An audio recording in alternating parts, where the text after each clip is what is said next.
In this video, here's what we'll cover. Why trauma in recovery is this week's theme. EMDR for PTSD, effective and good value to childhood adversity and adult mental health. ACT and the skill underneath the relief. The bottom line, and why assessment still matters. Most of us carry an old, painful memory that stays where it belongs, in the past.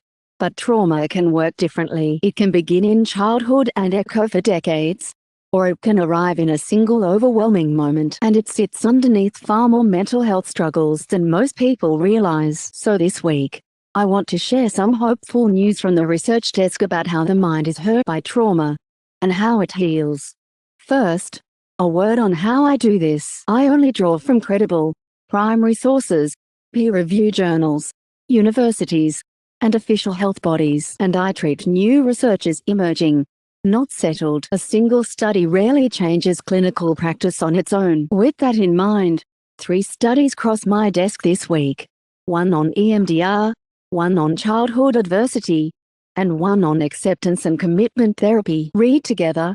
They tell one quiet story. Trauma is serious, but recovery is real, and it is well supported.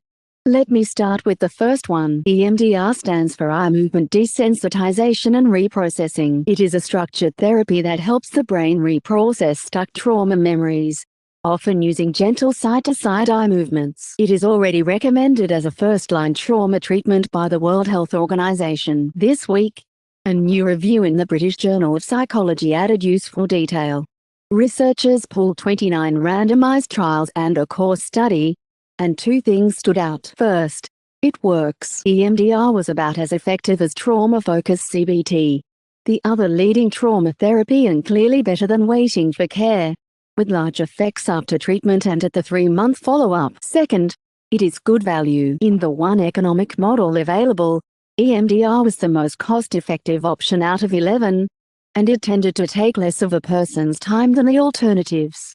Now, let me be careful here, because that is encouraging but not the final word. The authors were honest about the limits. Most of the trials were small, and nearly all carried some risk of bias. So the picture is promising and consistent, rather than settled. For anyone weighing up trauma therapy, the practical takeaway is reassuring. EMDR is a well-supported, efficient option for adult PTSD. The second study looks at where a great deal of adult distress begins in childhood. Adverse childhood experiences, or ACEs, are hard or harmful events early in life, such as abuse, neglect, or a home affected by violence, addiction, or serious mental illness. A new review pulled prospective studies, which follow people forward over time. That is a stronger design than simply asking adults to recall their childhood. The pattern was clear and graded. The strongest link was to PTSD, at about 2.3 times the odds, then anxiety at about 1.8 times, and depression at about 1.6 times, with smaller but real links to other difficulties. And the relationship was dose-response. The more adversity a child faced, the higher the later risk.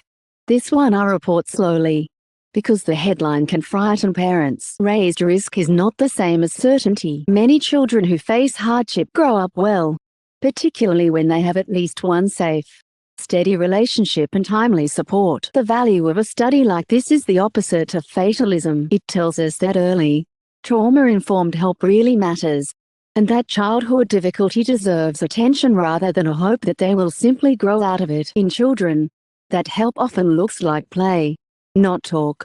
The third study is a gentle reminder that healing is broader than reliving the past. Not everyone wants to revisit a trauma memory directly, and not every difficulty is a single event. That is where acceptance and commitment therapy, or ACT, comes in. Instead of arguing with painful thoughts, it teaches you to make room for them while still moving toward what matters. A new meta-analysis in psychiatry research pulled the trials together. ACT reduced depression symptoms and anxiety symptoms, though the certainty varied. But the most telling finding was about psychological flexibility, the ability to hold difficult feelings lightly and act on your values anyway. ACT improved that skill with high certainty evidence, and the authors point to it as the mechanism, the thing that seems to do the work. Group-based ACT even appeared to help depression more than one-to-one formats. I hold the symptom findings loosely, because the certainty differs by outcome, but the flexibility finding is the interesting part. It suggests ACT helps not by deleting hard thoughts, but by changing your relationship with them. That is a gentle, practical idea that suits people who feel stuck in ongoing struggle. So what is the bottom line? Read together. These 3 studies tell a coherent and hopeful story. Recovery from adult trauma is well supported, and EMDR is one efficient, good value option among several. Childhood adversity raises later risk in a clear, dose-related way, which is a reason to support children early, not to write anyone off. And healing is broader than reliving the past, because ACT builds a usable skill for people whose distress is ongoing. But a careful assessment still matters most, because the right therapy depends on the person, their age, and their history. Matching the two is the whole job.